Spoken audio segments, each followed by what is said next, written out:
Hello, everyone, and welcome back to Return to the Realm, a reader's podcast for the Realm of the Elderlings series by Robin Hobb.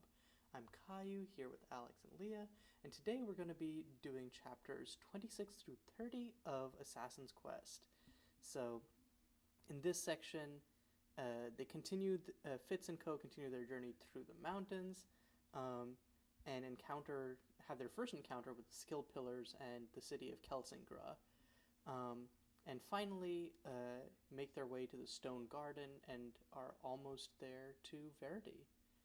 So this section is definitely still a lot of traveling, as this book is, but we get a lot of cool conversations as character moments and allusions to stuff that we don't have the context for in this book, but since we read the whole series, there's a lot to dig in with Kelsingra and the Rooster Crown and all of that. But speaking of This digging into also all of them, spoils this our. is a reader's podcast, so if you haven't read all of the books, you shouldn't be here. Which technically means I shouldn't Not be that here, you're but like not whatever. I'm welcome. such a It's hypocrite at this point. dangerous to be here. Welcome everyone to Spoiler City. Mm. Yes. Yeah, at this point I totally deserve it. So if there's anything cool to discuss with regard to Kelsingra or like the Rooster Crown that I'm missing out from the latter half of Rainwild Chronicles, just let's lay it down. Oh, dang. The, I don't I think I have anything particular I feel in like my things will come up like as we talk about it. yeah. Because I feel like at this point, my notes are just little like jumping off points, and then the conversation flows past everything. Yeah, because it's unlike the previous chapters where there was like big events happening. Here it's like lots of like little conversations that, and then like we just hop around the character moments or like the lore Yeah. moments. Yeah. Right. Okay, so let's start with chapter 26, Signpost, which is very much one of those chapters where nothing really happens in the grand scheme of things until the very end, but there's telling conversations between the Fool, Starling, Kettle, and finally Kedrican, or Fitz and them. Um, so I guess like the first big thing that we all have like a bunch of notes on is the Starling being like, "Hey, the Fool is a woman and she loves you, by the way."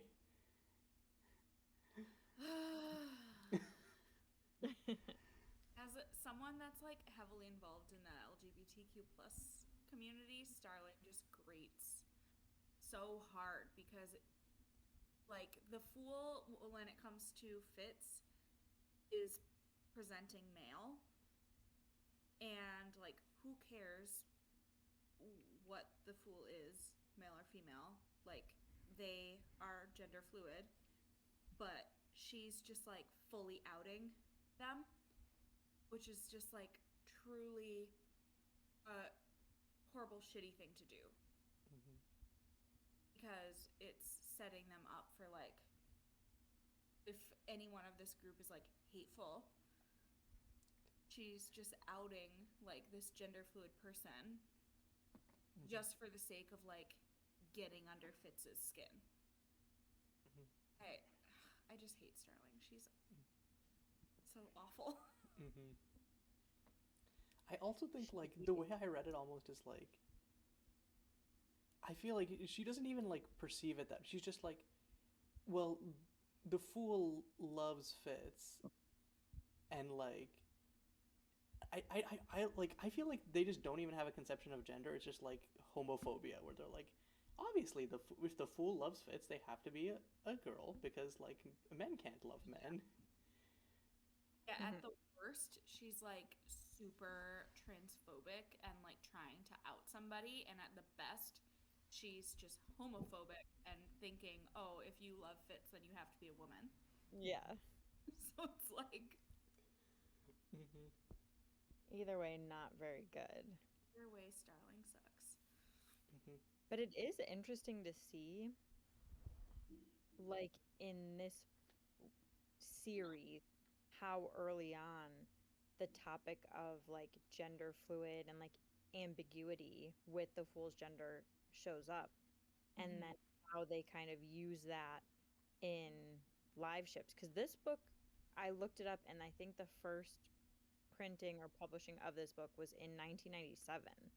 And I feel like, at least I don't know any other books that kind of touch on any mainstream fantasy books that touch on this.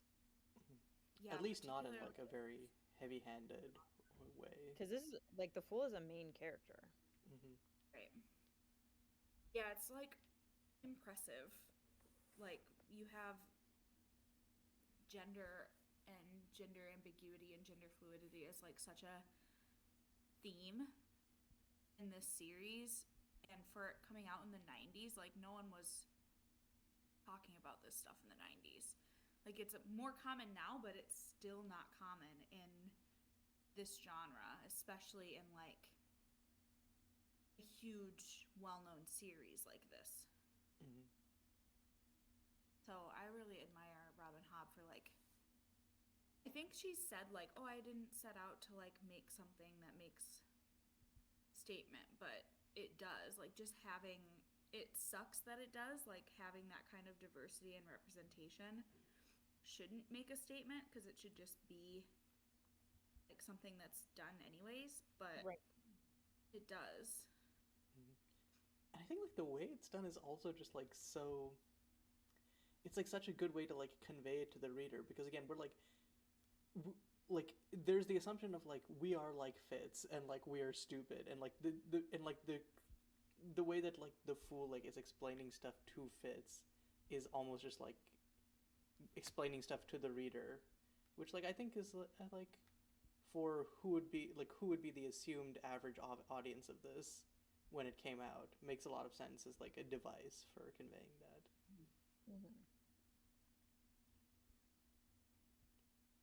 Especially because like I remember seeing an interview with her where she was saying how she picked her pen name and she wanted something like gender ambiguous and then like an H last name, because H is kind of like where your eye falls on the bookshelf.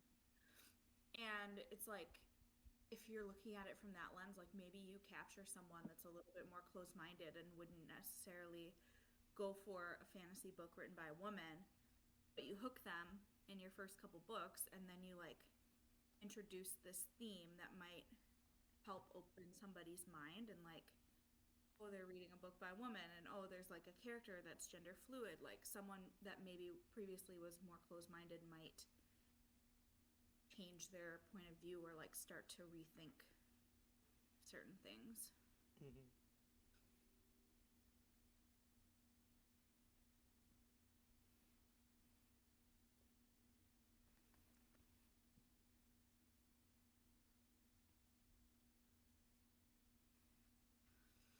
Yeah, God, it's like Starling like hated the Fool, and as soon as she thinks that like, yeah, the Fool is a woman, she's like, actually, no, you're cool. Okay, now my entire point in life is to like ship you and Fitz so I can get a love song out of this. She really just like hates the Fool just because she thinks they're a man that doesn't want to bang her. I know, like what the hell? That's so vain. I know, it's so weird. It's like really weird. And like she wasn't mad when Fitz rejected her though. Or maybe she was, and that's why she like hung out with Nick, the like smuggler, instead of him the rest of the nights. But like she seemed to have a different standard for Fitz versus like the Fool. Starling like contradicts herself with her standards all the time. Yeah, Because she like is all like, I didn't mean to hurt you, I would never want to hurt somebody, blah blah blah blah blah, and then she's like ruthlessly mean to Hap, who's like a child. Yeah. In Tawny Man. And like at the end of this section, like right after like Fitz is like, no, I don't want to, and like Night Eyes will always have our experience with this, she's like, so did Molly know about that? Are you gonna tell Molly about that? And it's like she's obviously like saying it because she knows it's going to like hurt Upset Fitz. him. Yeah. Yeah.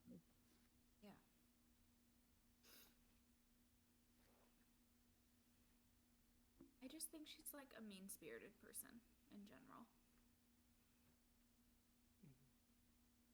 Yeah, she's the type of person I feel who, like, if she's unhappy or she's having a hard time in life, she wants to make everybody else miserable. Like, she has to bring everybody down too. I agree. That's kind of the We should perfect change description. the name of the podcast to We All Shit on Starling. Yeah. I mean, I've been like the holdout, and Or at least in this section, even in this section, made it really hard to even like. Right? She's the fucking worst. She really is the worst. That's our new hashtag. Like, hashtag when Starling's the worst. Yeah, I prefer- just every note, just Yes, every time that Starling is in the chapter or mentioned, she's the fucking worst. Look at her breathing, just being there. in every my time head, Starling's the she's worst, on take a shot. Yeah. She's on the same level as Kyle Haven to me, honestly. Oh, She's on the same level, or she's not? Yeah, I think she is. Oh 'Cause no. He's like shitty bad guy, but like he he's sold his son to slavery. Like, I feel like that's a little bit worse. Yeah. Just a little. I think like Starling is here and Kyle Haven's here. he thinks that he's like teaching a lesson, and he thinks that he's being good. Like he's like minor bad guy. His whereas other guys intentions are good. I don't know. Starling is like an asshole, but she's like petty, and she never does anything that like beyond I think emotionally Kyle affects someone. Meanwhile, Kyle is like, I'm selling you into slavery. I'm like, you're, and like, I don't care if you're dead. Like, peace. I dislike them equally. That at least I Who can respect. Just as like That character. Kyle punches Alfie in the face, so I take that back. Who do you think is the worst villain? Like the most evil villain? The worst of the worst in the whole series? It has to be The Kenneth. pale woman. Oh, yeah. I guess Yeah? the pale woman's pretty awful. She flays the fool's back like while he's alive. Mhm. But Yeah. Kenneth is up there for me because Kenneth is really, really awful as well. Mhm. Yeah. I think it's one of those things where like Or I can't like objectively look at Kenneth just because like being in his head makes it so much worse. Because like we never have like a point of view chapter for like the pale woman, so like there's a little bit of distance to it. But like being in Kenneth's head and seeing how he thinks through everything just made it that much more like malicious, or like it like She's grounded like- it a lot more. she's like actively trying to destroy the whole world. Mm-hmm. So that's why I kind of lump her in worse, whereas Kenneth just like wants to be king pirate and treats everyone around him like garbage. Mm-hmm. He unintentionally does some good stuff. But yeah, he's a piece of shit too. Mm-hmm. I think that who's the one who kidnaps B? It's like Dwalia or something, right? Well, yeah, she's really I bad. think she is one of the worst. I think she's top 3 for sure with Kenneth and the Pale Woman, because she's also the one who like tortures the fool, and they're blind and cuts. Do you remember? I was thinking about this whole, like while I was reading this whole section, she like cuts the skin off of the fool's hand and uses it as a glove to travel through the skill pillars. Like, oh my, like I couldn't. And I was thinking about that this whole time. I'm like, oh my god, like I hated that. And she like beats up B every chance she gets, and B's like 10 and like a very small 10-year-old that looks like she's 6. Yeah. You're just Fucking worse. I really feel like Robin Hobb was like, oh, how do I make the villain threatening this time? I threw everything on the table in in Tawny Man. I had her like flay the skin off his back. Like it was like, and then he's like, okay, but what if I flayed the skin off his hands and took his eyes? Okay, cool.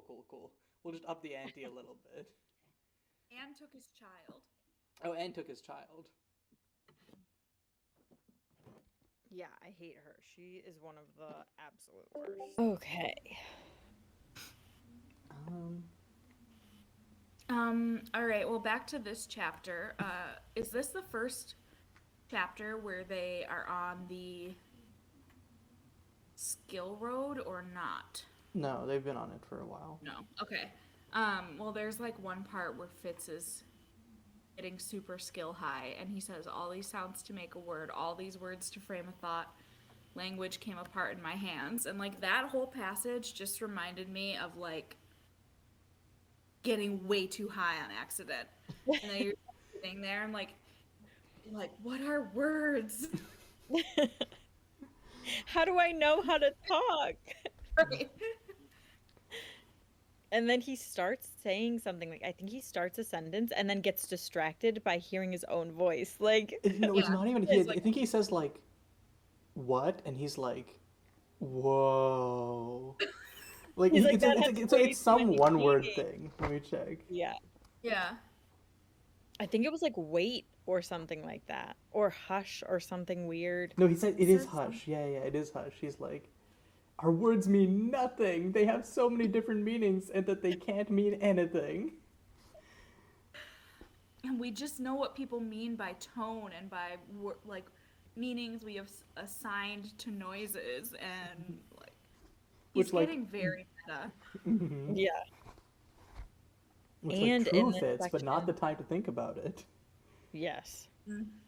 And then he stops hearing Night Eyes. Hey, Like, that's Yeah. definitely the scariest that part. is Really unnerving whenever he can't hear Night Eyes. And I had to laugh when he's like, I reached up to touch my ears and like make sure they were working. And he's like, even though that's obviously not how I hear Night Eyes, I'm like, I love that because that's something that we would do. Like, if Mhm. something stopped happening, like, I was like thinking about it, I'm like, whenever the power goes out and it's like nighttime already, you like rub your eyes because you're like, is there something wrong? Like, why can't I see? And then you realize, oh, like that's what's going on. Like, then logic kicks in. But his first thing was like instinctive, and he's like, there must be something wrong with my ears if I can't hear Night Eyes. Yeah, and I also found it funny how like a good chunk of the first book is Burge being like, "Oh, don't use the wit, or it'll impede your ability to skill." And now it's like the exact opposite, where like Fitz is just too much in the skill, and it's cutting him off from the wit completely. Yeah. And poor Night Eyes, like, how scary must that be? The one Yeah. person he can communicate with just Gone. I think there's a point where he says like, "This is the closest I've ever come to being part of a pack, and if I lose you, I'll lose that too." Like he really thinks that Fitz is his tie, and like in a sense, Fitz is, but I don't think that without Fitz, Ketrican or the Fool would just be like, "Bye, Wolf." Like they would take care of Night Eyes. Yeah. Starling definitely would. I noted that because that makes me so sad that Night Eyes says that. And Mhm. how sad that, like, the closest thing to pack that Night Eyes has truly felt is with a group of humans. Like, it's not even with his own species. He's stuck with these people who, like, one person has to relay all of his thoughts and, like, feelings to these other people. Obviously, getting Fitz in his life really improved it in many ways, but also like it set him down a path that's like really sad. Like he just does not Yeah. get to live a life of his own ever. Yeah. Poor Night Eyes. Yeah. Night Eyes like might straight up be one of the most tragic characters in the series, which is funny because like I feel like on first reads I never thought of him that way because it's just like Yeah. he's the funny dog guy who always hangs out, and it's like, oh no.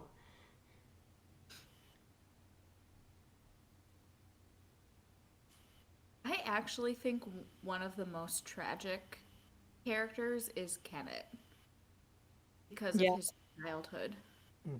Yeah, I think so too. I was thinking about that earlier today, or like earlier this week while I was reading too, because I was thinking about live ships and how I'm like so excited to get into it. But then I'm like, I'm also not very excited to like. This section is so be back boring at that we're like gone. We're like on the next trilogy. I was like, okay, so Live ships. I was thinking about fucking the last trilogy and live ships. Mhm. Which, to be fair, I was also thinking about live ships because friend of the show Julia just finished this book, and I was worried that I might have to set her down the same path that I took, which is when I finished this book, I really hated the ending, and so I went straight into Tawny Man to get more fits into Fool, so I should get some closure there. But she liked the ending, so she's gonna be following us into live ships. So I was like, phew, okay. Well, I'm excited to see if and when she guesses or figures out. About Amber. I feel Yeah. like she'll get it way too early, and I'm gonna be pissed because I know I would not have gotten it that early. I don't think I would have gotten it literally until it happens in Tawny Man. I'm Yeah. so unobservant, especially on a first read. Yeah, I think I probably would have got it when she was carving fits, and I'd be like, hold up. Well, I mean, it's not described as fits though. Like it's It's hard. like somebody with an axe and a broken nose. Yeah. And if I wasn't thinking about fits, I might not connect those dots. But She also talks about setting the world on a better path and stuff like that. yeah, Yeah. and she touches Malta's neck with silver. And leave something behind on it too. Yeah. I wish that we could go I either want to go back in time and read it in the chronological order, or I want to have a memory gun and just erase the memories for a quick second so that I can read and see if I actually figure it out myself. I know. Yeah, just diverging timelines, please. Yes. Yeah.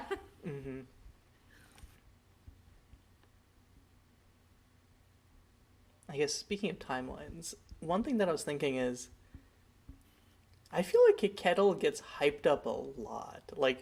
I didn't realize it until I'm coming to this reread, but it's she was I'm fated to do all of this, and there's all of this hype around who is Kettle, and I feel like it just ends up being yeah, she's just someone from an old coterie, and I remember the first time I was reading this, I was furiously going through the old books trying to find who could this be, because I thought it would be a named character given all the build up. And I don't think it takes away from it in any way, but I'm just it definitely was something that I was on the first read, I was oh okay, just old coterie person. I knew that. You would think with all the build up that there'd be some kind of reference to an old coterie member or a song or something. It would be so easy to weave in a song somewhere. I wonder, I feel like if there was mention of Kettle and her coterie, it should have been in the last book, in Royal Assassin, because that's when Fitz spends more time thinking about the still and all of that stuff. And he's actually at Buckkeep, so he could have stumbled upon a scroll or something, or talked to Verity while he was still there about it. But I wonder if Hobb just hadn't planned for Kettle, or didn't know what was going to happen when she finished Royal Assassin, and then Kettle just kind of showed up in Assassin's Quest and was like, hey, I'm here. And so she didn't really have time to weave her in, even though the book is long as fuck and we're almost finished and Kettle shows up. So could have happened sooner.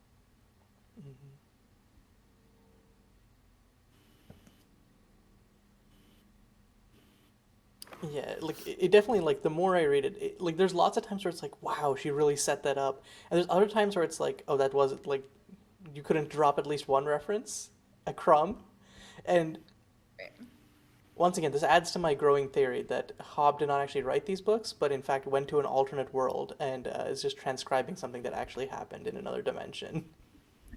Loki, I believe that. I would believe that. I feel like there's some evidence to back it up. Right. There was one line in this chapter that bummed me out. Fitz is mentioning Verity, and he says, the bluff, hardy man I remembered from my boyhood. And I was oh man, it's been so long since we've seen Verity like that I almost forgot that's what he was like. Like, Yeah. it's really sad what happens to Verity. It makes me want to go back and reread Assassin's Apprentice again.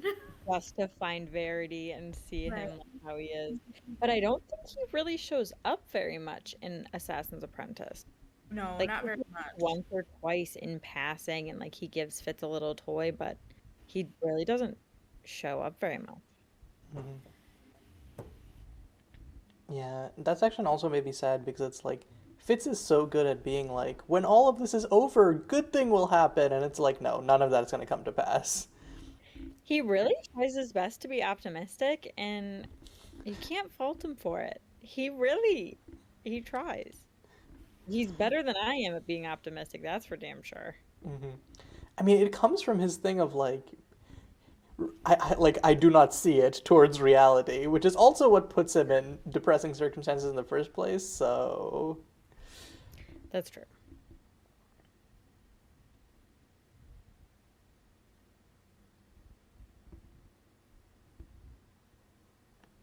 Oh, I just watched the GIF that you posted in the notes thing.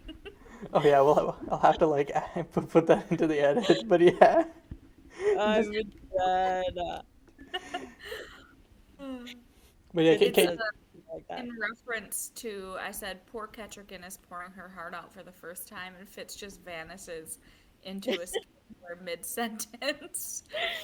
And Kayiu posted a GIF of this guy like throwing up a peace sign and then just disappear. It's That's like it's so funny just like reading it as well because like she is like, oh my god, I'm so worried, and like I think I knew I could like do this for myself, but I didn't realize that like getting attached to other people and like how that would impact my self-image. And Fitz is like, uh-huh, and then just as soon as the skill pillar catches his eyes, he's like, wait a moment, I've got to do something. And just like the way they describe it is like he doesn't even realize that he's like gone over. Meanwhile, like, can you imagine in real life he probably just like turned and like started sprinting towards it? Yes. Well, and I think the last line of that section, like before he disappears, is something about like the wind screaming behind him, and I'm like, it's definitely not just the wind. Like, Kettricken is yelling, "Where are you like, going, Fitz? What are you what is doing?" wrong It's not the wind, boy. It's your queen. Mhm. He's like, wind, people. It's all just sounds. Words have no Yeah. meaning. Mm-hmm. The wind can talk, and people can.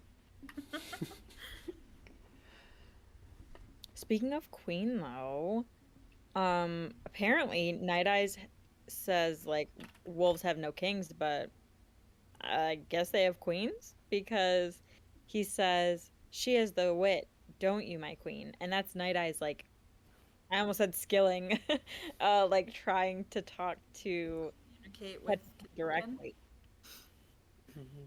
and he calls her my queen. I'm like, what the hell? So I think this is already where he's starting to ship Kettricken with it, like for sure. Yeah. I also think it's because like over the course of this book, like last book Night Eyes was still like mostly wolf, and this book he's become like way too human. More And people-ish. I think that's probably why. Yeah. I still can't see him though, like feeling like there's that big of a hierarchy and stuff like that. Or I think like it's one of those that things where like structure. he's like, I don't get it, but that's what fits get called, so I'm just gonna say that. Yeah. Or maybe he's like trying to mock Fitz. Yeah. Very Or he possible. thinks that like the formality will get her attention, because I don't think he would ever call her Kettricken. No, he never even calls, does he ever call Fitz Fitz? No, Always, never. he never It's calls anyone by Danger their name. or It's brother. like part of the pack, brother, the gray one. The One. scentless one. Yeah, he never calls anyone by their name. A howling bitch. That's what I was just gonna say. I love that. What does he call Hap? I don't even remember. I don't know, the boy maybe? I don't Probably remember. just boy. That's what Fitz calls him throughout this entire series, so. Yeah.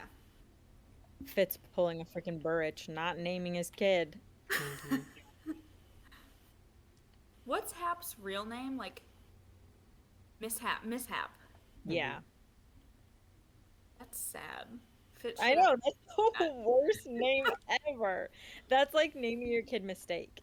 Yeah. I mean, like, literally. This is my daughter, abortion didn't work.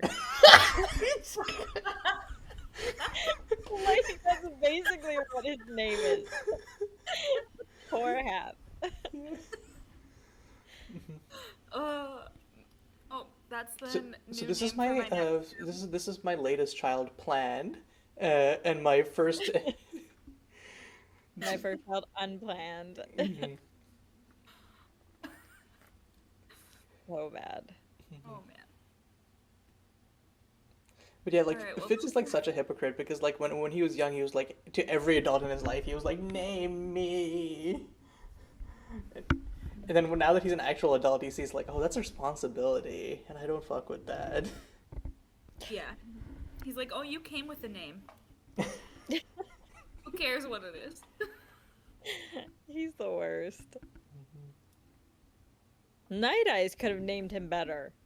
Yeah. Night Eyes would have named him better. Yeah. I wonder, like, what Night Eyes would have named his kids if he had any. Like, his cubs. Because his mom named him. Yeah. It would be interesting because wasn't it like Night Eyes didn't actually like have like a name in words, but it was like a impression. Yeah. So like, but Night Eyes, Probably. because of like a human influence, would probably have like a mix of both. So Yeah. once again, this our discussing this chapter just makes me want like 3 different AU fics. Like, Verity's alive and gets to go home. Night Eyes gets to live a life of his own. And Like, have babies. and have little wolf cubs. Mm-hmm. What's your third one? You said 3? I forget. It's probably like Ketrican and Fitz getting together because like that's lit in A. But if Verity comes home, A separate one, that's- separate one, separate one. It's another AU. Yeah, it's another. Oh, okay. Mhm. I think that if Fitz had not forged himself, he might have ended up with Ketrican. Mhm. Ooh. Not Uh, celerity? I mean, I Maybe feel like it's even not- unforged, Fitz is like dumb as a sack of bricks. Like Ketrican just like keeps dropping hints, and I he's know. like, She's like, Fitz, you're hot. mhm. And he's like, you love Verity so much. Yeah, even when like he comes back and almost dies, and she's there, and she's like, oh, and she gives him a little kiss, and he's like, oh, she's such a good friend. He's like, Yeah. like, it's like, oh. There's like a part in the last trilogy where they literally sleep in a bed together. Yes. And he's like, she loves Verity still so much. Oh. No. It's been 60 years. Mhm. Mm-hmm. Like, to be fair, I'm pretty sure like Ketrican, rightfully so, is like, oh, Fitz probably still loves Molly so much because Fitz will not let Molly go ever. No. Okay. They could have come together in their grief. Like, once Molly did die, like, they could have had a good thing. I feel like Fitz might have an issue with like feeling too many feelings. Like, he really just goes batshit bonkers when Molly dies, and it's like, Yeah. you're both That's old and you have a kid. Like, compartmentalize a little bit to take care of your child. Mhm. Yeah, Molly would be pissed if she saw how he was, like, raising That, their like, daughter. if Fitz died instead of Molly, Molly would have just been like, I'm very sad, but I need to take care of B. Yeah, That's she, what she she does survived the death of too. her first husband. Like, come Yeah. on. She does with Nettle, Birch, like,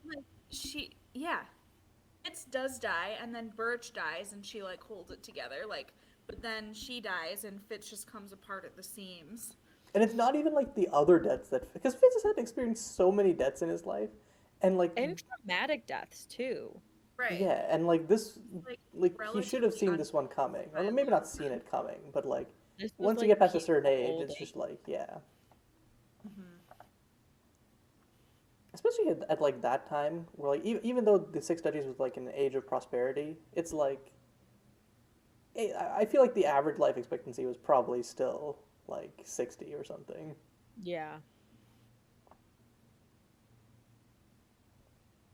But yeah, okay. Next chapter, chapter 27, the city. Um, Basically, this chapter is just Fitz aimlessly wandering through Kelsingra for like a day or two, and then he's like, "Oh yeah, the skill pillar," and touches it and goes back. Of course, there's a lot more juicy details within the chapter itself, but that's the overall summary.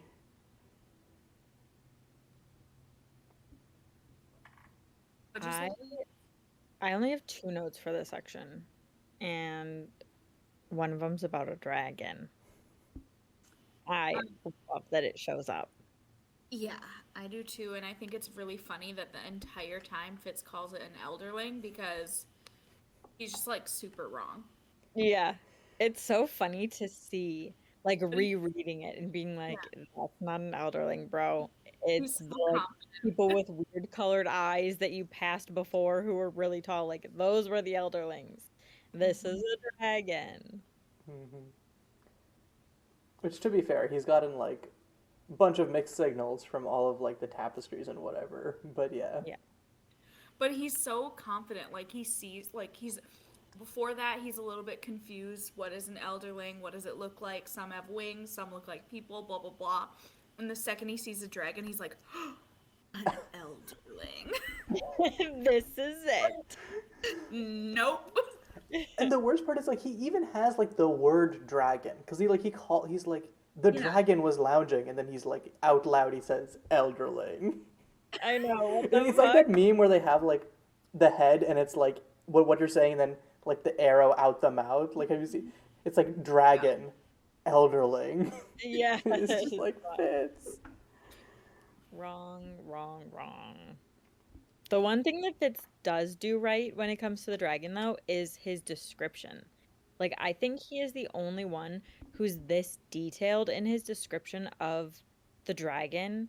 And it's probably because it's like first person, but I think it's also because he like grew up around animals, so he's so familiar and comfortable with like describing the way they look and like comparing them, that his description of the dragon, even if it's like a skill memory dragon, like it's so detailed. And I love the way he like talked about it. He says, "The word scale does no justice to the ornate plates that sheathed its wings, yet feather is too airy a word to describe them. Could a feather be made of finely beaten gold, perhaps it might come close to the dragon's plumage." I was like, dang, Fitz, okay. Yeah, and it's weird because like we get like similar descriptions in like Rain Wilds and like in what do you call it, in live ships, but they're coming from like people like Selden who are basically just tranced 24/7 to the dragons, and so like it feels like they're less trustworthy. While like here it's like no, they genuinely are just beautiful. Yeah. Right. Is this dragon Rialder's dragon, or is this just some random dragon? I don't know. I don't know either. Also, while we're talking about the dragon, I love that Fitz like compares it to a bird, because I feel like that's why he doesn't get along with dragons. You see, the birds don't like him. Dragons are like birds, therefore dragons don't like him. I feel like dragons are sort of like birds, but they have the temperament and like attitude of cats. Yes. They're like flying cats because they love heat. They want to be cleaned and sleep all the time, and like they need their food brought to them, and they need to be worshipped because they're these like they're best beings on the planet. Like those are my cats. Like, are you kidding me? They don't care about anything. It's them. You need to pay attention to them on their time. They will not wait for you. Like, that's a cat. Both dogs are behind me, and they both just put their feet against me and like stretched. It hurt. They heard that we were talking shit about pets, and they're like, yeah, right. They're like, okay, bitch, get off the couch.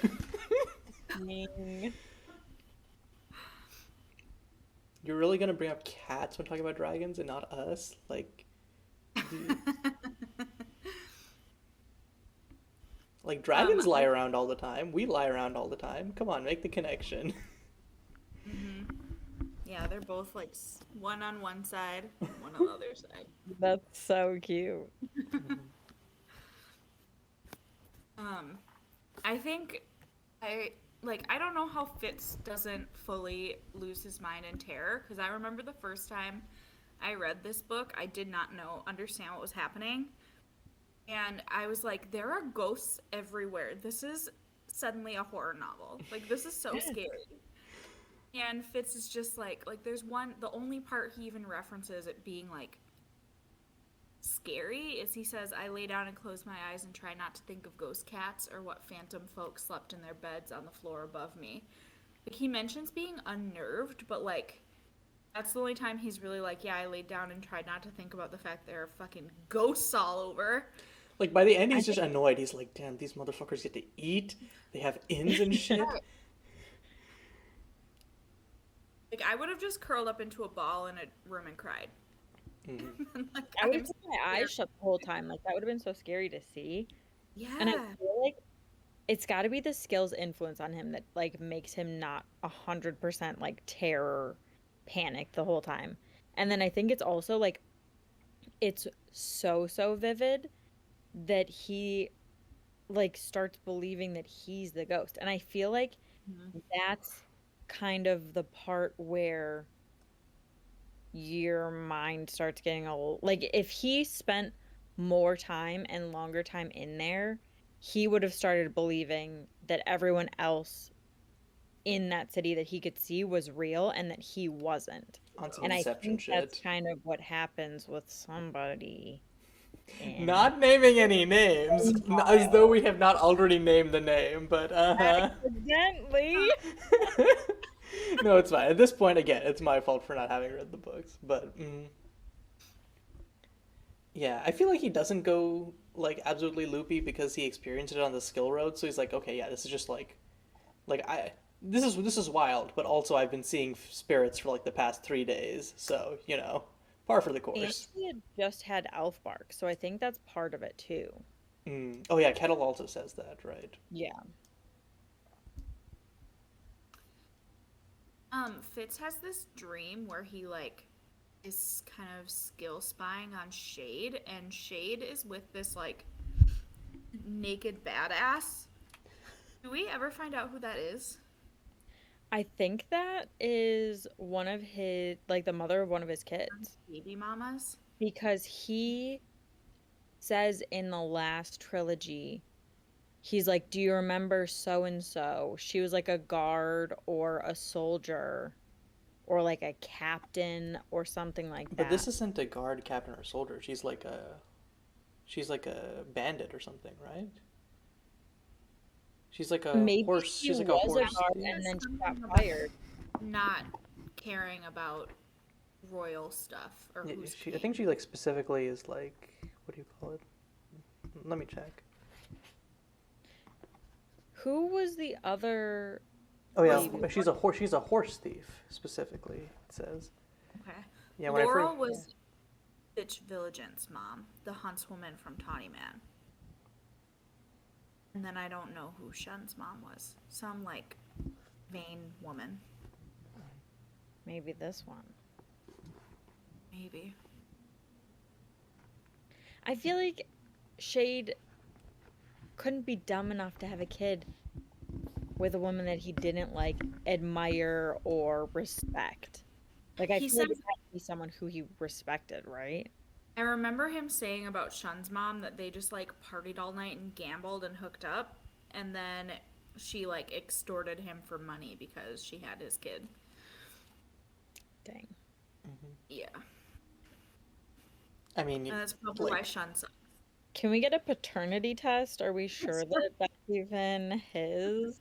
I mean, I feel like a constant theme in this thing is like all of the bastards going their whole lives being like, oh, it sucks to be a bastard. Oh man, Let me why make would some why would milk." anyone do this? It turns around Yeah. immediately, like fathers like 3 bastards. Yeah. What the hell? Right. But yeah, like it definitely feels like for how much description this like she's given, plus like she's like if anything she's smarter than Shade, like figuring out Right. stuff that she's like leading him to the conclusion and then being like, don't worry, I came to that conclusion days ago, I sent the messenger, everything's good. Yeah. I thought she'd have importance. That's why I was like, do we know who she is? But I don't remember her coming back at all. Yeah. That scene was actually just to be like, Shade got laid. Right. Yeah. He still got game. Mhm.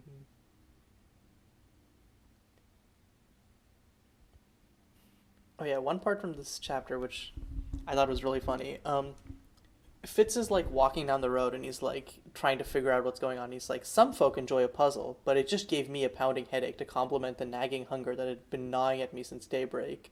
And he's like, on one hand, first of all, it's obviously a skill headache, which he doesn't like pick up on. But he's also, I love that he's just like, oh, thinking hard. He's so stupid. But then also, like 2 seconds later, he goes to the tower, and then as soon as he's like thinking about Verity, he's like, okay, I'm gonna use my perceptive and analytical skills. I'm gonna reverse engineer what happened here, and it's like Verity is just like the magic word for him to do anything. But also, it's like when he thinks of it as a puzzle, it's difficult. When he's just applying himself, it's just like, yeah, easy, I can do that. Which is just like his self-confidence issues. It's like when the fool speaks in like riddles to him, it's too complicated for him to think about. But then like later on, something will click and he just makes all of the connections between like the things the fool says and what's going on. Mm-hmm. Right. He doesn't like having to feel like he's working hard. He wants it to just come. You have to trick him into coming to conclusions. Yes. Like set it out like a little game so that he can, it's like a puzzle for a dog where it's like, Yeah. you're getting treats though, it's fun. Yeah. Honestly, that's what the stone game is. And he's like, he starts. I love like there's a part later here where he starts thinking of everything as a game, and he's like, I should stop doing that. But it's also like, no, your mind works best when you think this way. I feel like Shade knew that because that's how he taught Fitz all of like the memory type things, and that's how he taught Fitz how to like sneak around the keep and how to become social and like learn about all of the people who live there. Everything that he learned from Shade was put off as like a game at first. Mm-hmm.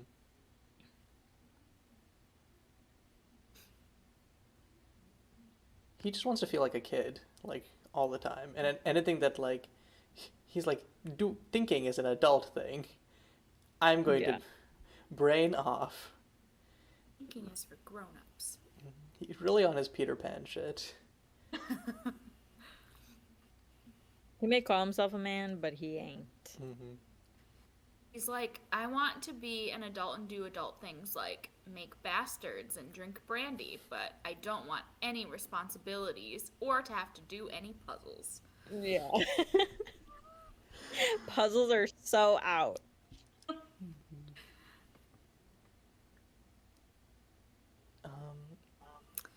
You've read Rain Wilds more recently than any of us, Kayiu. Do you feel like the Kelsingra description kind of lines up?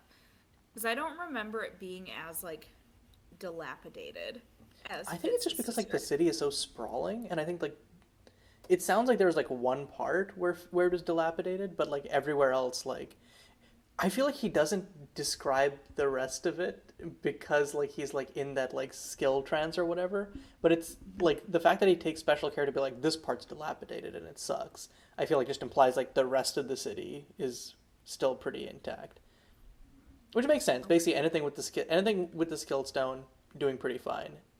Stuff where like the skill stone isn't as present, not so great. Maybe it's that the Rainwild people were like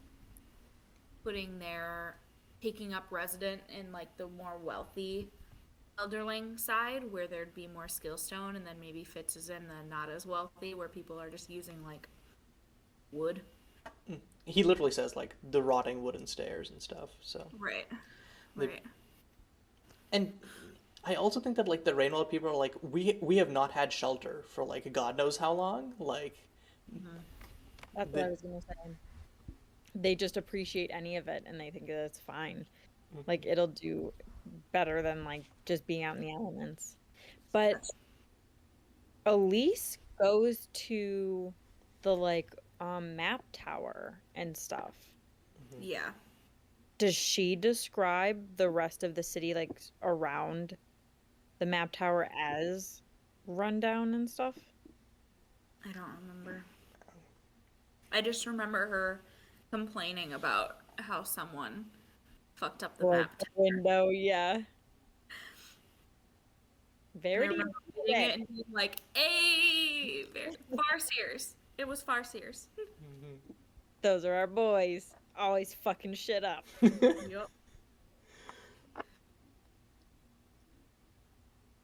Oh yeah, I don't know if they like elaborate on this in Rainwells or whatever, but there's a mention of like a stained glass window with a woman with like a red like crown on, and then there's a dragon with like a similarly red collar on, and Fitz is like, this is important, but I don't know why. And I can't tell if it's just because like it's trying to describe that like elderlings come about due to like harmony between dragons and humans, or if there's some other deeper meaning that I'm like missing. I read it in a couple of different ways. I read it as, yes, that was like a dragon and her elderling, but I also read it as, like, I saw the necklace as, like, it could show, like, the person turning into the dragon, like, carving the dragon, and that dragon becomes the person, or, like, the person becomes the dragon. That makes sense, because it's like, okay. Because it's showing, like, a shared attribute, essentially. Yeah. Mm-hmm.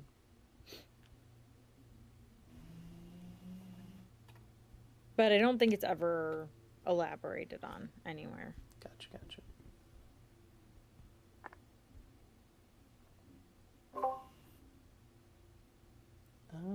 Yeah, I think that was all I had for this chapter. Did y'all have anything else? Nope. The last thing I had was, do you all think that the only reason that Fitz can't hear Night Eyes is because the skill is so like strong around him, or do you think it's also because he's like so far away? Because I feel like in the like when Night Eyes leaves, Fitz always still can reach out to him no matter how far away he is. So I don't think it's the distance. I think it's both, because when Night Eyes goes with the pack, like at one point Fitz like reaches out, or Night Eyes reaches out. One of them reaches out, but like it's very faint because they're so far away. It's like a faint presence. So I think maybe with distance, their connection is like a little bit less potent, and then on top, the amount of skill just like completely wipes it out. Yeah, I feel like if Fitz wasn't overwhelmed with the skill, he probably would have been able to at least like have like a little bit of a whisper of a conversation with Or Night just, like, Eyes, or feel like Night at least Eyes. be able to tell Night Eyes he's okay and alive. Because like I bet Night Eyes can't even feel if Fitz is alive still or anything like that. For all he knows, Fitz is gone. Right. Yeah, I actually just didn't consider like the idea that just like they didn't know that the skill pillar would send him somewhere. It can for them it's just he touched the stone and disappeared. Yeah, he's dead. Which like honestly could have happened given what we know of the skill pillars, but Yeah. Does he use the skill pillars again and like he goes to some like he like gets dropped in the middle of like some water or something, or am I misremembering someone else having that that's happen? in Tawny Man, the That first happens in book. Tawny Man with Fitz and Dutiful. Yeah, and that's when they get to Other Island. Yes, I knew that happened, but I knew that I thought that it happened before live ships because I'm like, oh, this is what Fitz saw. But then I do remember that I read Tawny Man before live ships, so that's probably why I'm like, it happened in this book. I remember being so confused by where they were and what those things were, and then being frustrated and or like annoyed at the end of Tawny Man that it never came back. And then when I read live ships, I was like, oh, I was annoyed. I was annoyed at myself because I thought it was gonna be this big mystery. Meanwhile, literally the prologue of the first book of Live Ships, it's like we're on Other's Island, and I'm like, Right. fucking okay. Well, if I would have read it in the right order, I wouldn't be so confused. Mm-hmm. What a I shock. feel like that's good though that we all had a confusing date because we missed out on Amber and like the secret about that, but we did get the confusion and weirdness that were the others. Like I think that's all right. And yeah, I like Give that into it. experience because I feel like it's a lot easier to be critical of Fitz if you read Live Ship first, but if you're reading Tawny Man first and like Fitz is like, what's going on? Who are these people? Who is Amber? What like you're put into the headspace of like this is really confusing. And obviously, he doesn't like justify anything because Fitz is still a dick, but like you get like his place of confusion. Yeah. And also, there's the whole thing of like, there's a whole thing of like, what was it? Are dragons really real? Can we like trust the fool or whatever? And if you've read Live Tips, you're like, no shit, Tintaglia is real, and Yeah. Of course. Mm-hmm. It's like it's not like you'd really like doubt the Fitz, but then you or doubt the fool, but like you know where Shade and everyone's coming from a little bit more. Yeah.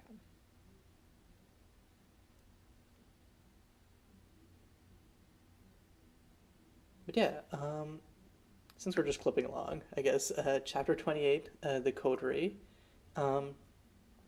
Fitz returns back to the group, who are in disarray. Night Eye senses that there are 6 riders coming behind them, who we later find out are are Regal's coterie, and they have to escape over, like, I don't even know how to describe it, like an avalanchy, rocky side of a mountain to get away. It's like pre-avalanche setting. Yeah. Mm-hmm. It's stressful. I couldn't even was visualize what it so looked like. sweating. I was sweating the whole time I was reading that. I'm like, oh my god, he's gonna die. He's gonna like fall over it. Even though like we know he survives, it was so stressful and scary. I was anxious when all the Jeppas were crossing. 'Cause I was Especially like, because "This is everyone's not-" like, the Jeppas are stupid. The Jeppas have no self-preservation. Right. I'm like, they're gonna fuck it up, and why would they let them go first? I know, that's what I was thinking. They definitely loosened all of the stones. Like that is not a smart move. No. But I guess they do hold all of the supplies that they have and need. So it makes sense. Like, we don't want to lose. If we lose one of these Jeppas and it's like the tent or like the pots and pans for food, like we're fucked. Mm-hmm. Yeah, that's a But good point.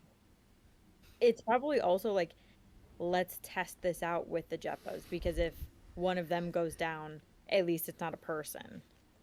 Yeah, that's true too. I really only have one note for this chapter, and it's that the fool, when Fitz comes back, the fool's sick and says, I would have liked to see the city. And that made me sad because,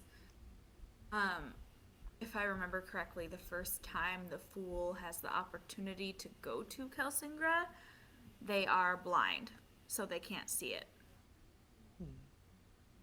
I think it's after they've had, like, they ingested the dragon blood, though. So I think that they have, like, some sort of weird form of vision at that point. Don't they like get the dragon blood once they come to Kelsingra? No, they drink the dragon blood from Shade's medical store because Spark gives it to them Right. Mm. while they're at Buttkeep. But I think at that point they have like they can see light or something like that, but they don't have full vision.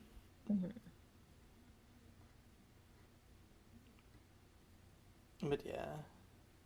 That is sad, though. Yeah. This entire series is like, what if we ironically made them have pain and trauma and not being able to do the things they loved? Just for fun. What if everyone's life sucks? Mm-hmm. nobody can be happy because this is real life, and real life isn't happy. Right. Shut up, Robin Hobb. I'm living a real life, and my life is fucking amazing. I don't know what kind of shit-ass life you have.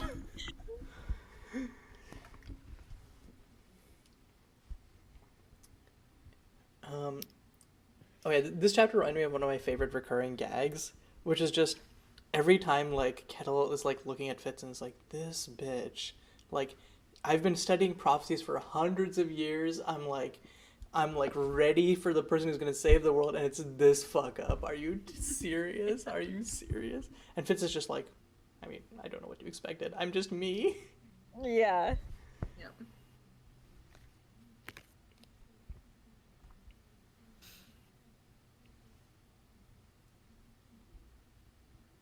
And I guess, like, on a similar note, there's also, like, speaking of Starling, Fitz is like, I think she realized at that moment exactly what I was. Not some romanticized princeling in exile who would eventually do some heroic task, but a killer. And not even a very competent one. Which, like, Starling, if you only realize that right now, like, what are you doing? How did you not realize it when Fitz literally is like, I'm not what you thought of me. None of you. And, like, all of that. Speaking of Starling, you know the only reason that she's crying when, or like was crying when Fitz disappeared, is because she wasn't gonna get her stupid ass song. It's not because she cares about him, because she doesn't. I think that's a step too cynical. Come on now. Come on. Leah, what do you think? I think she's like, my fingers got broken for nothing. Yeah. See? Hate y'all. Y'all don't give Starling even one break. We need some audience input. Listeners, what do you think? Is Starling the worst, or is she the worst? Those are your options. Vote below. Honestly, I might just put that up as a Twitter poll. Can we please?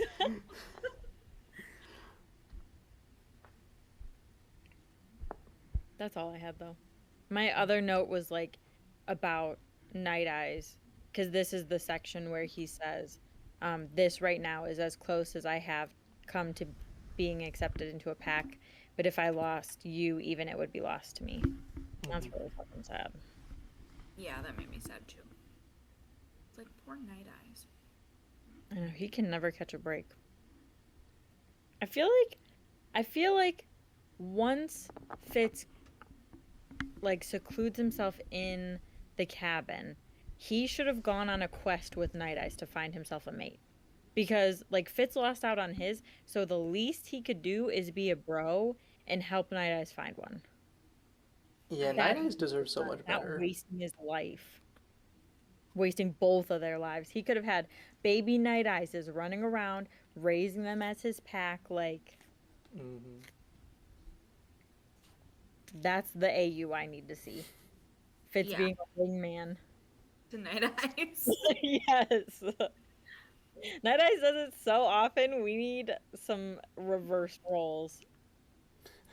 I'm just imagining, like, Night Eyes, like, walking up to, like, a pack of wolves, uncertain, looks to Fitz, who is in a tree, and Fitz is like, you got this. Go get him.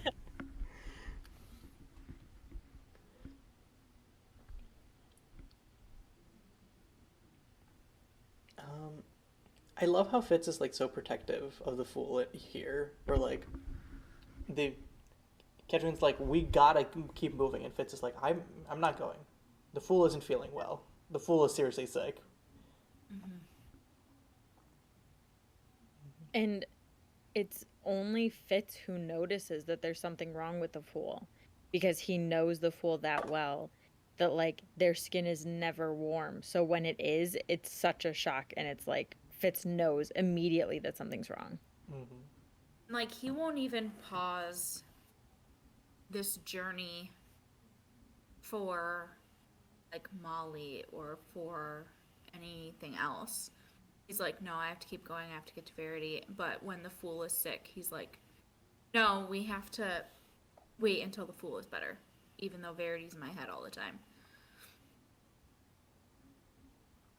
Yeah, it's one of those things where, like, I feel like Fitz is really bad at expressing how much he cares for the Fool, even internally. But he does like such a great job, just like showing it through his actions. Yeah. He's definitely an actions speak louder than words person. But then the fool is the opposite, so they like don't understand each other's Love emotions. languages. Yeah. The fool is for sure like words of affirmation. Hmm. I think Fitz's love language is like quality time. Yeah. For sure. Because that's all of his like imaginings and daydreams about Molly is just them being together and like having a little home. Yep.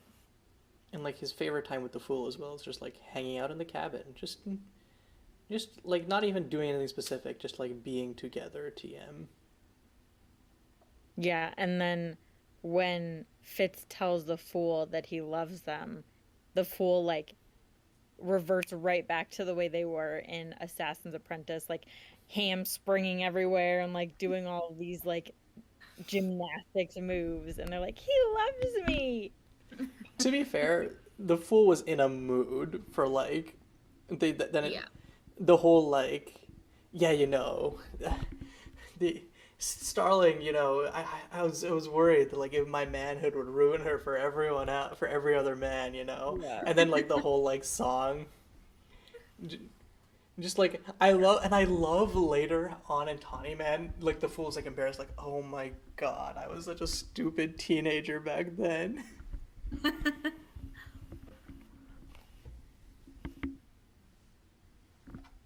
But yeah, anyways, that's like the next chapter. So like, let's just get into it. Which is like, the only other things that happen in this chapter, like Kettle shoots some people with a bow, and it's like, by the way, I used to be in a coterie with someone, and I killed someone in my coterie. Which like which somehow just doesn't end up being relevant for like the rest of this. Like they don't like press her that much on it, but yeah. I know, why isn't Fitz more nosy and like curious about it? Yeah, he's like, been interested this whole time that he gets a crumb and he's like, you know what, that's enough. I think he's like shell shocked. I think he's walking and he's like, this shit. bitch could kill me or could have Yeah. killed me. Bitch killed someone with the skill. Like, He's like, not only did she just kill people with a bow, she was also strong enough in the skill to like murder someone. right. And I love it think because he like also thinks like in the middle of the last chapter, he like completely like misevaluates her. He's like, oh no, she's never killed anyone before. Mhm.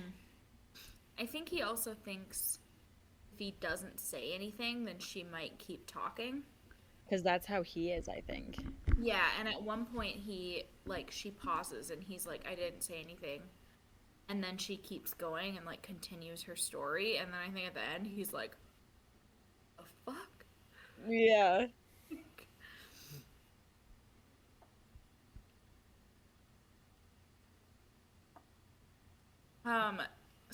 I feel like Starling's bafflement at the fact that they had to kill Regal's guards just shows that like this whole thing has kind of just been a game to her.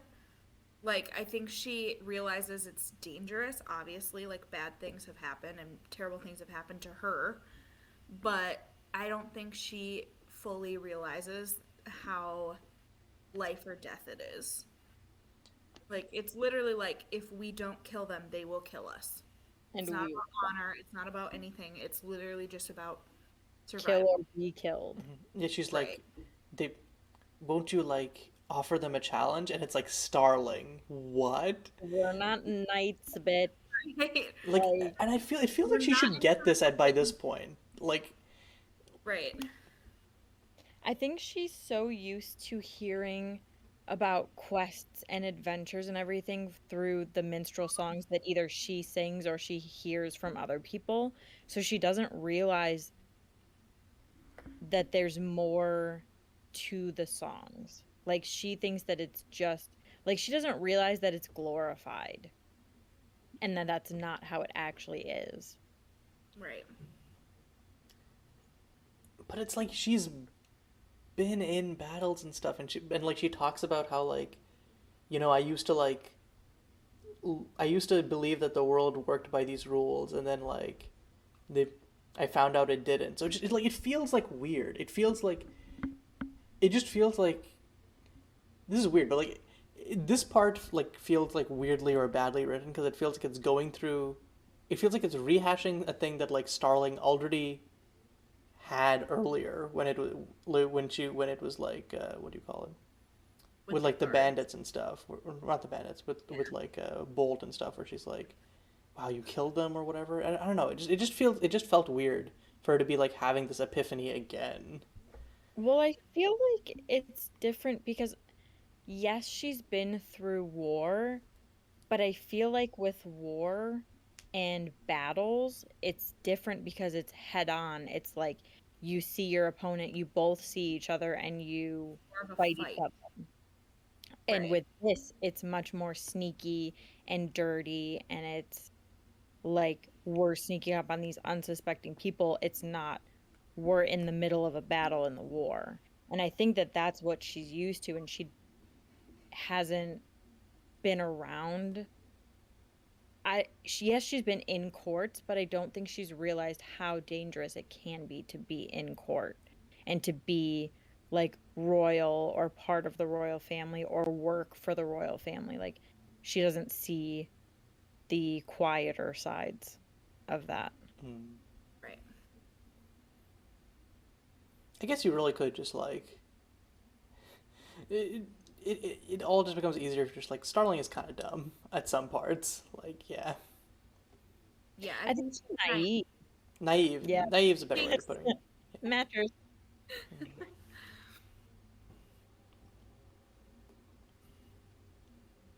I totally forgot when I was reading this about Regal cosplaying as Sauron.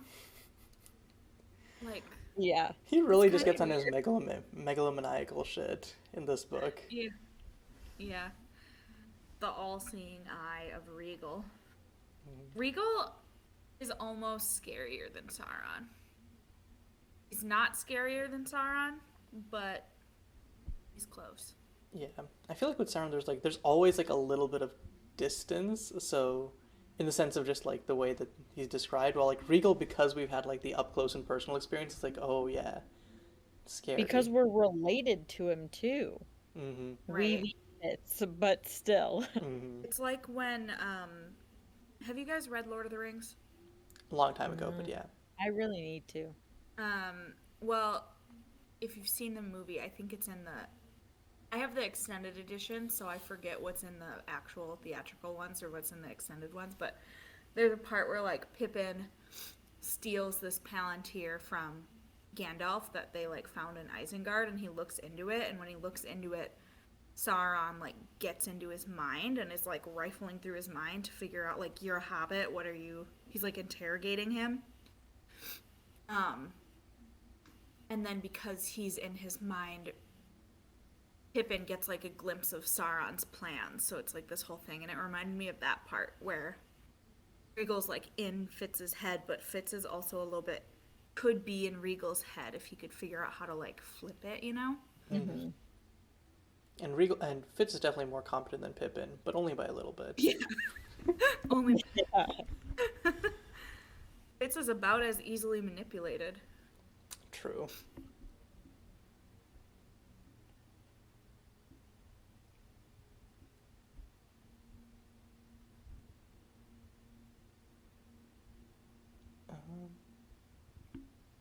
Oh, Alex, we both made a note of the same line. When Fitz is like, "Fool, there's no sense in trying to play that game with the past. Here's where we are today. We can only make our moves from here." I was like, love that. kind of. Well, it's weirdly wise for coming from Fitz. Weirdly fool-like, but it's also Yeah. wolfy because Yeah. here's where we are today. Like that's Night Eyes. Mm-hmm. But it's kind of out of character. Like It's the most doesn't hypocritical think that shit he's way. ever said. Yeah, he Yeah. doesn't think that way at all, and he's like super hard on himself about the past. Like, it's one of those things where like he can give great advice, but he can't take his own advice at all. Yeah. It's definitely the wolf in him that says that. And I think that that's like here's where we get a tiny glimpse because we're seeing Night Eyes become so human-like that anytime we get like a tiny glimpse of Fitz being more wolfish, I like cling on to it. Mm-hmm.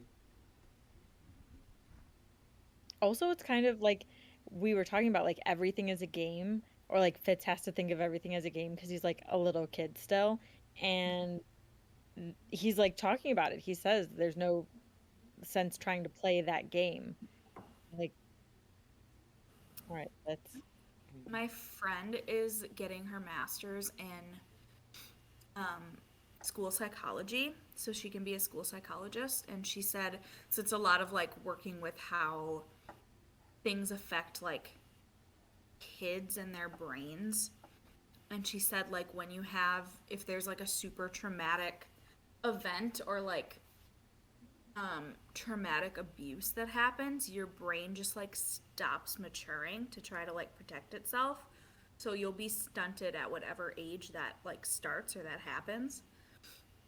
And I don't know if like Robin Hobb knows about that or like did anything on purpose because of that, but like in some ways I feel like Fitz is still very like single-minded the way a teenager is, at least in this series, like a young teenager, and it's almost like he's stunted like after what happens with Galen. Like he's incapable of thinking about the future like an adult would.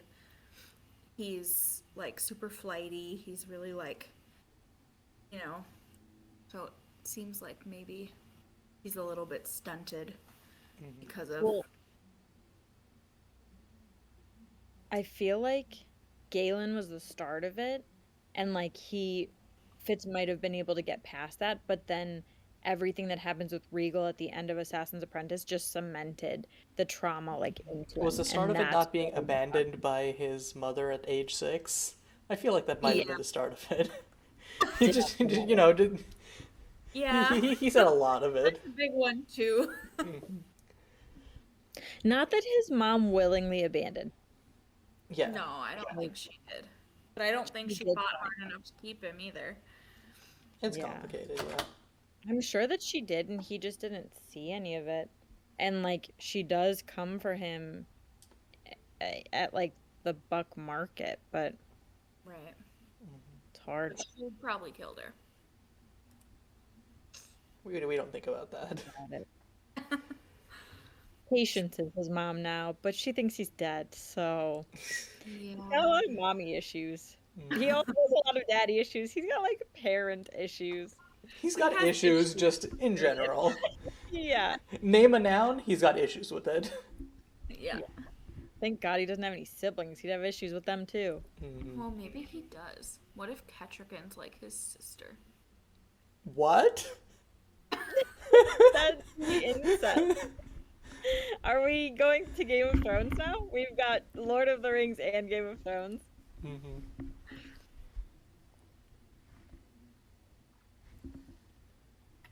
Speaking of Ketrigan, she just decides to fully hit on Fitz in this chapter, and it's kind of weird. Like, the ending of the chapter is such whiplash because you're like, what, Starling's jealous of the fool? Like, the last I heard, Starling was like shipping the shit out of the fool and Fitz. And then Ketrigan's like, oh no, never mind that. By the way, I think you're hot. And if Verity wasn't in the picture, you know. You could get some. Yeah. And he does. God. That's just the wildest shit. Yeah. Yeah. I feel like I reading this wonder- book for the first time is just a lot of like, they wouldn't do that. This is like, so it's like there's a lot of like throwaway lines, but like it's not like it's leading up into anything. And then just like the entire like last 5 chapters of the book is just like gut punch after gut punch after gut punch. Yeah. Big time. Okay, in this chapter itself, this is actually like the first. I think this is the first mention of like Claris, where like they talk about the fool's teachers and stuff, and how they had a different vision of the future, and also the first mention of the rooster crown, which is like, I hate how like elusive this thing is because it's like it's one of the most important like symbols slash things in the series, but then it's just like, by the way, it exists. Anyways, you're not going to hear about it for another like age. Yeah. And it's even like the name of the chapter, but yeah. Right. But also that like that adds to like the payoff when you finally find out like what the deal with it is. I like vaguely remember it's like got the spirits of a bunch of jesters in it, right? Of like minstrels and performers, yeah. Minstrels. Okay. They're all like different And singers. it's what essentially helps Fitz bring the fool back to life in Tawny Yeah. Man, right? Yeah, because his soul like goes into it, and then they're all like, "Ew, no." You can't Leave. even sing. Fuck off. Like, yeah, and I love because like it's like built up there. We're like, what's the rooster crown? It's like it like comes in live ship. It's like, oh, the rooster thing is back, and then finally it's just like, oh yeah, it's just kind of cool, but like what it is, it ends up not being relevant. It's just sort of like how important it is between Fitz and the Fool, which I think is really cute. Yeah, how it's used.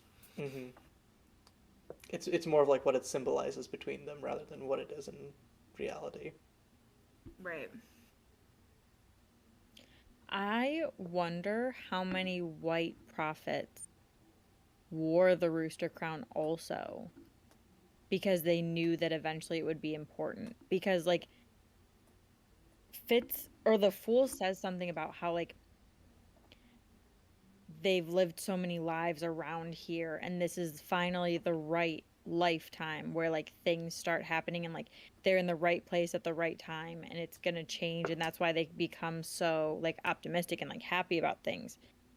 And like we have Fitz and the Fool share that vision of, I think that it's like a past iteration of the Fool wearing the rooster crown.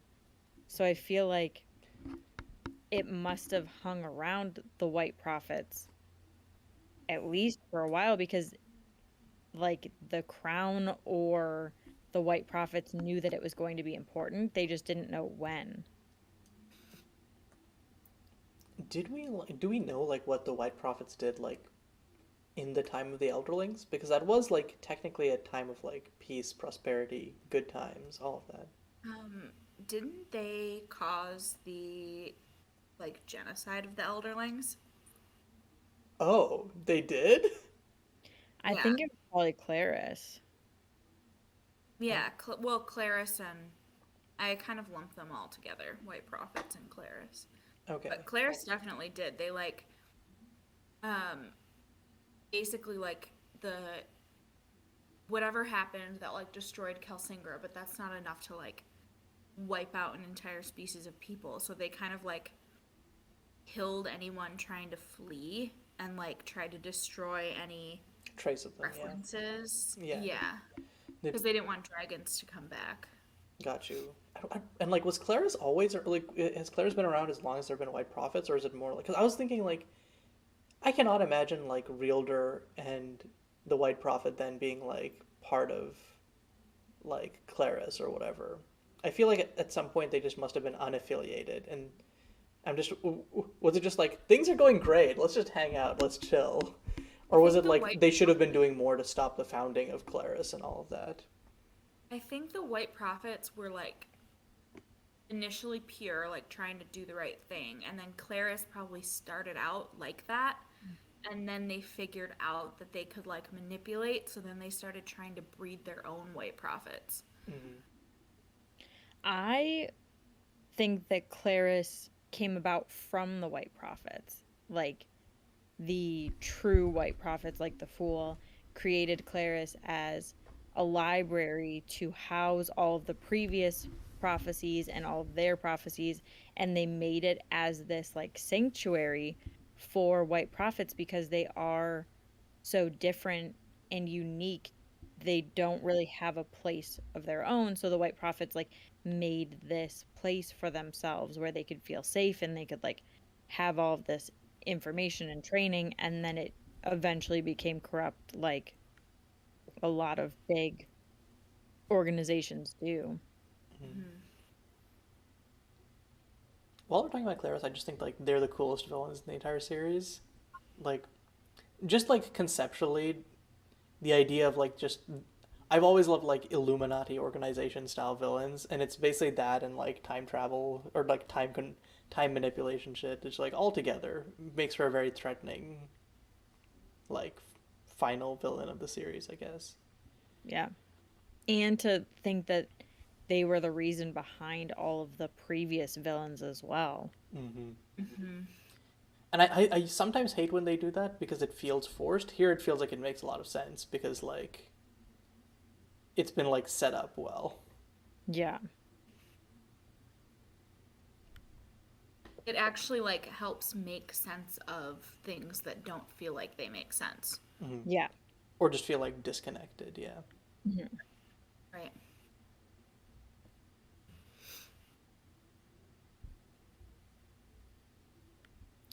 Speaking of prophecies and stuff like that, there was one that the Fool mentioned in this section that really got me thinking. They said, "Years ago I had a vision. I saw a black buck rising from a bed of shining black stone." And initially the Fool thinks that it's them coming to Buckkeep, or then they think that it's like Fitz walking the skill road. I think that it's actually Verity becoming the dragon. Oh. That was my little interpretation. And it makes Yeah. sense given the context of the scene because it's all the Fool is like, I mean, dog. I can't know what prophecies mean until everything has come to pass, and you can fit it. You can fit it backwards, but the prophecies don't make sense until they've come to pass, which completely makes sense. And I also love the idea that, like, the importance of prophecies is not really what they end up being, but what you make of them. Because it's like the if the Fool had never come to Buckkeep on the basis of that prophecy, lots of stuff would never have happened as they did. So it still ended up being important, like that misinterpretation, or yeah.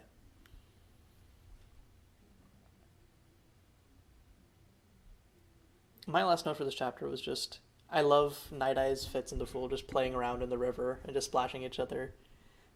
They all need a little bit of just being kids, and that was great. That was really cute. I thought it was so special that Night Eyes invited the Fool to hunt with him. And then the Fool was like, I would be honored. Like, I loved that so much. And I feel like that's like where it really clicks that the three of them are pack for sure.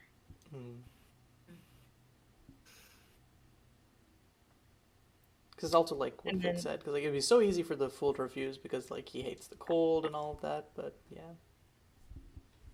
And then in the next chapter, Starling is like, I'll hunt with you guys, and it fucking sucks. They don't get any hunting done. Night Eyes has to go out on his own. At least the Fool's competent enough to like help hunt. Okay, the Fool also does have the advantage of literally being scentless, so. I think the Fool helps more with fishing though than with hunting the rabbits or anything like that. Fair. The Fool is like physically competent. Yeah. Meanwhile, there's the whole description of Starling like kind of blundering through the forest. Yeah, Fitz says that there are people who just instinctively know how to walk through the forest. And I think that he says that she knows how to. Like, she's walking around the branches and shit like that. But. And then, like, a second later, like, Night Eyes is like, you're so focused on her, you're going to miss that rabbit. Yeah. And, like, she's too focused on the conversation and, like, Fitz and all that stuff to even be hunting either. But yeah, so, okay, we're into chapter 30, which is Stone Garden. They all come up on the titular Stone Garden, which is just a bunch of the little stone dragon elderlings sleeping. They're not sure what to make of it, and then, yeah, there's the whole conversation between Starling and Fitz when they go out hunting. There's also an important conversation with the Fool and Fitz at the start of this, where Fitz is like, why do you keep letting Starling believe that you're a girl and you're in love with me? And the Fool lays down some truth about gender perception and how we place too much importance on that. Yeah, I really love that line where he says, That is one thing that in all my years among your folk I've never become accustomed to. The great importance that you attach to what gender one is. I was like, preach! Mm-hmm. It's weird and dumb. And then I saw that clip of Lady Gaga and had to be like, this is the Fool. This Yes. is the Fool. Wait, which clip? Forgot to play it. Yeah. I'll She play sent the to the Return to the Realm Instagram, and I saw it. So we were like talking to each other through our shared Instagram account. I know, I always send stuff to that Instagram because I'm like, I want everyone to be able to see it, but like I don't want to send it in the Discord because it's easier to just send it on Instagram. And then I'll get notifications that I sent it, and I'm like, I'm not gonna look at this. I want See, someone I have not once behind the scenes. I have not once checked the Instagram, so I was unaware of all of this. Okay, here it is. The rumor word that you had a male appendage. Jokes about it on the stage last night. Maybe I do. But it's interesting. Would it be so terrible? But it's interesting. A lot of artists would immediately put out some statements. True, you have fun with it. So why the hell am I going to waste my time and give a police? My fans don't care neither. If that rumor were For sure, the Fool energy. Just like, who cares if I do or not? It Yeah. doesn't matter. Like, are you really gonna give a shit about the angle when I piss? Like, come on now. I love that because we had just read, like, I had finished that chapter, and then the next day I saw that, and I'm like, the Fool is talking to me. Full energy, big time. Yeah. Mm-hmm. And Fitz, like, is so dumb. He's like, a big part about love is fucking. And it's like, you are confusing love and plumbing. Yeah. And then he's like, well, do you love Molly or do you just love what's under her skirt? And Fitz is like, And it's like... So offended. Mhm, it broke his brain. mhm.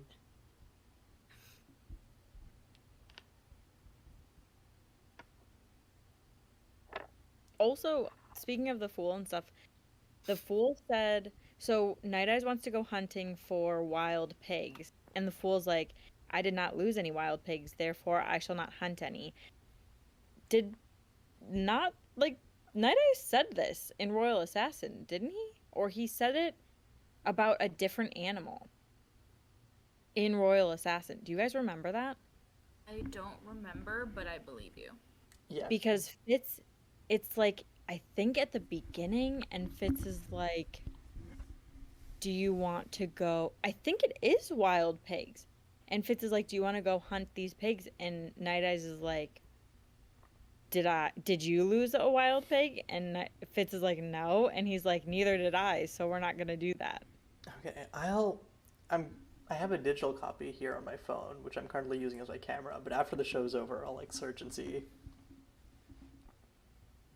I would believe it. It sounds like something Night Eyes would say.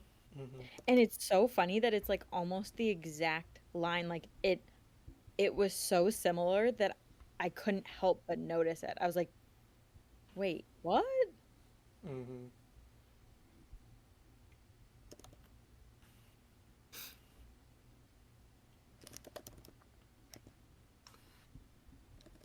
My only other note for this chapter was just, I know, like, Fitz is, like, going through it, but also, like, how does Fitz not immediately notice the change in the Fool's demeanor and how the Fool is just, like, staring out into the abyss?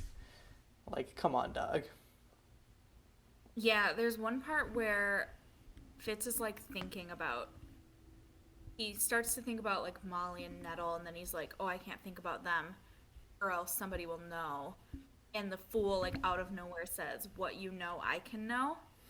And Fitz is just like, "Oh, that's weird, but you're being cryptic, and that's the way you are." And I was like, now that I know that at one point or another the Fitz is like possessed by a member of the coterie, I was like, is that them coming through and like threatening, like,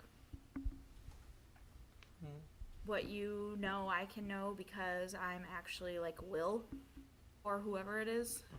Well, and the Fool said, like, sometimes thoughts just pop into my head and I say them. But Yeah. the Fool does this in the past too. So it's not like this is the first time that the Fool said that. Because I think in Assassin's Apprentice or Royal Assassin, one of them, like Fitz is just walking along thinking about something, and then the Fool just comes up out of nowhere and continues the conversation. Yeah, like Happens like with Fitz is Smithy. with Smithy, and he's like, Yeah. So it's not out of character or like it, and that's probably why I didn't notice it on my first two reads. But it doesn't like jump out. It's not like bizarre. Mhm. But when you are reading it again and you know, it seems vaguely threatening. especially given like right before it's like all of the merriment had gone from the Fool, and it's like, huh, I wonder what caused that sudden mood change. But yeah, I like I Right. didn't read it as like a threat so much as like I feel like whoever in the coterie was in the Fool's mind was thinking that, and then the Fool accidentally got like it like the Fool accidentally like heard it. Out loud. Yeah. Yeah. Also, earlier when you were talking about like you said the Fitz instead of the Fool, and Oh, I did? yeah, and I did that as well earlier, and I'm glad that I'm not the only one, but I also think that like we can pass it off as not a mistake because we're actually just doing the custom of the Fool's people where they swap the names. Yeah, people all like technically Fitz means bastard, so we're just saying the bastard, which also fits. Mhm. Okay, you guys, I found it, but I guess that it wasn't in. It's been. Sorry, this is like way off track, but it's been bugging me. The quote from Night Eyes, and apparently, it's from Fool's Errand.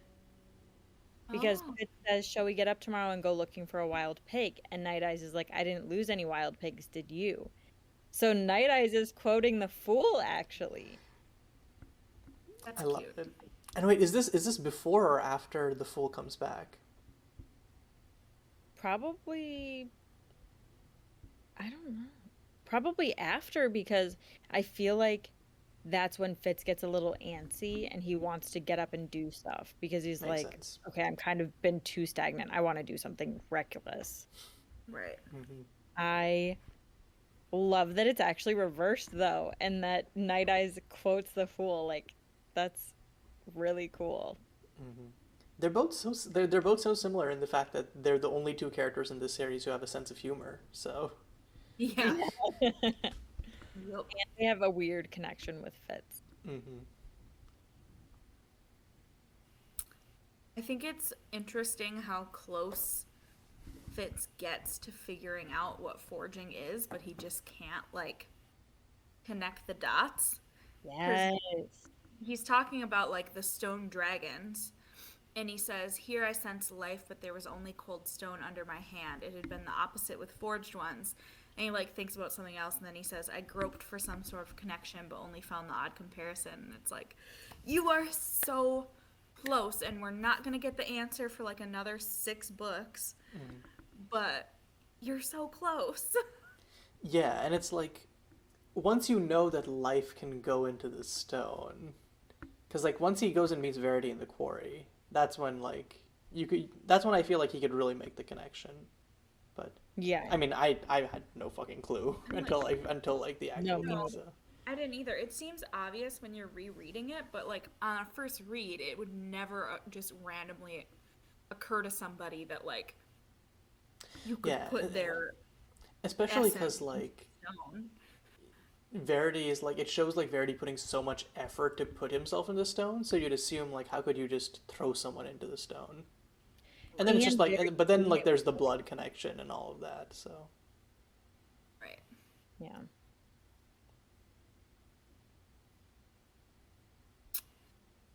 Those were my only notes.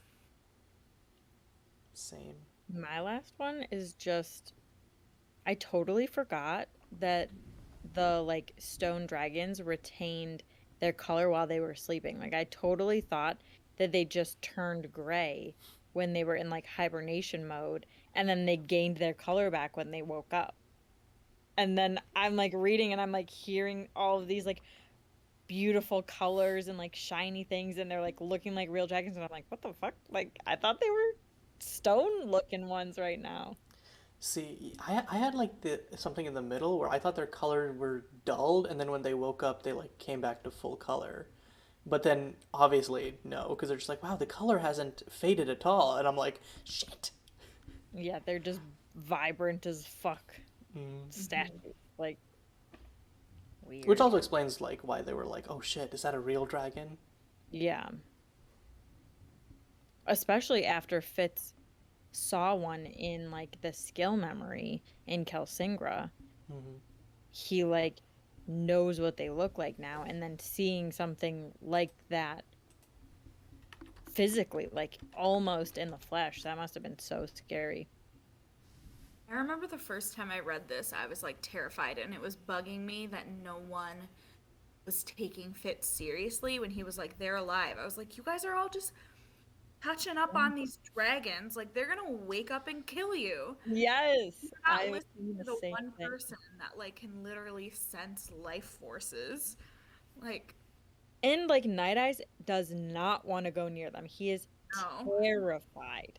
Like that should have brought up some red flags for everyone else because they can see and hear the way that Night Eyes is acting. He's like whining and stuff. Like he's scared. I feel like yeah, they just other than Ketrican, they just don't take Night Eye seriously yet. No. I think the Fools does a little bit.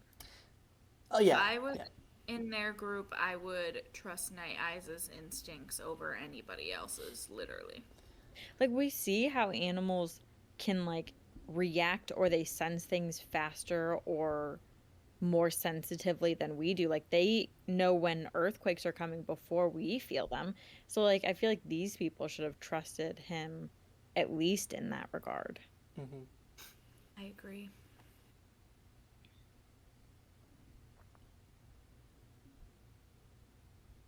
Okay. Do we have anything else One- to say? Oh yeah, go ahead. There is one thing that I just started thinking about. Can all animals sense each other with the wit? Like how Fitz can sense like beings around him? Or is that like a human thing? And then when an animal is bonded to the person, they can start sensing other animals around them.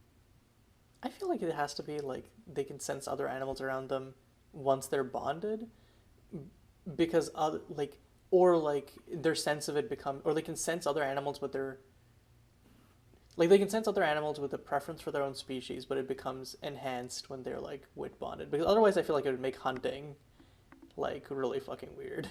Yeah, that's what I was thinking. Well, a lot of what Fitz senses comes from Night Eyes' senses.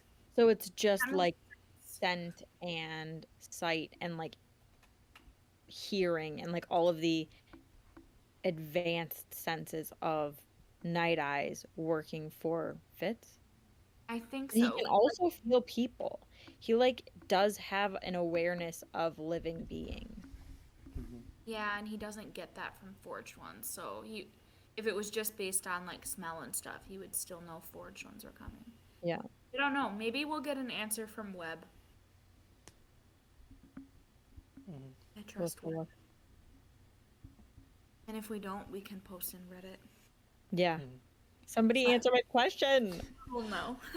Like my headcanon is I just think that like that the wit has like more of a preference for same species like than like they ever like mention or like kind of or like they like go into detail on, just because of like how much better Fitz senses like people, how like other animals sort of like are described to like because of like their pack sense or whatever have like a better sense of like other animals of their own species. So That makes sense. that also explained like the hunting thing. So like that way the prey can't as easily sense the predator and the predator can't as easily sense the prey. Right.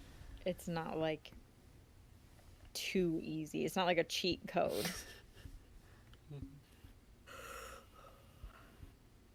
But that's all I had. That's what I was thinking about the last thing. Okay, yeah. So thanks I everyone. will say before we finish that I do feel really bad for Starling about her traumatic experiences. Like, Oh yeah. Mm-hmm. I hate her, but I feel really bad for her, and I understand that she has trauma. I just don't think that personal trauma Oh. get to treat other people like garbage, which she does. Yeah, and it's also the circumstances in which she like divulges her trauma are like it's like a little skeevy the way she like divulges her trauma and she's like, okay, now sleep with me, Fitz, and then I'm going to Yeah. like berate you when you don't. It's like Yeah. I want to like you so Like- bad, but you make it so hard, Starling.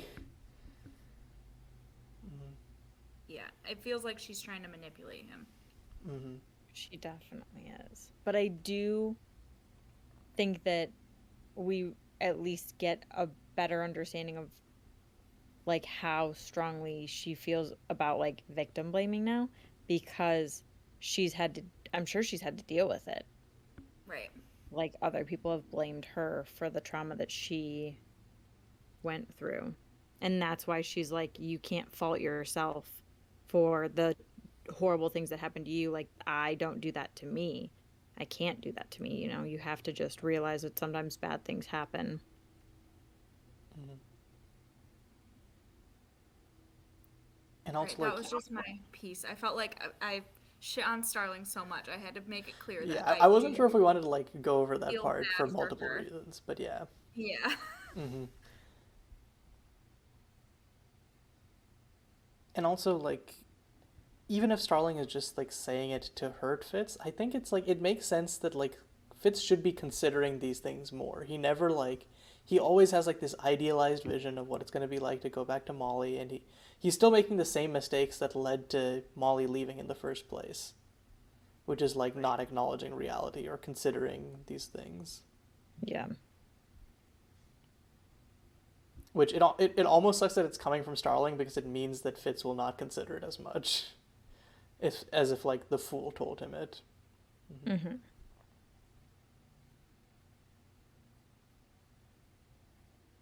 But yeah, okay. Thanks everyone for listening. And we'll be back next week with chapters 31 through 35 of Assassin's Quest. We're 2 episodes off from finishing the whole book and the whole trilogy. It's kind of crazy. Wild. Mm-hmm. So. But yeah, until then, bye.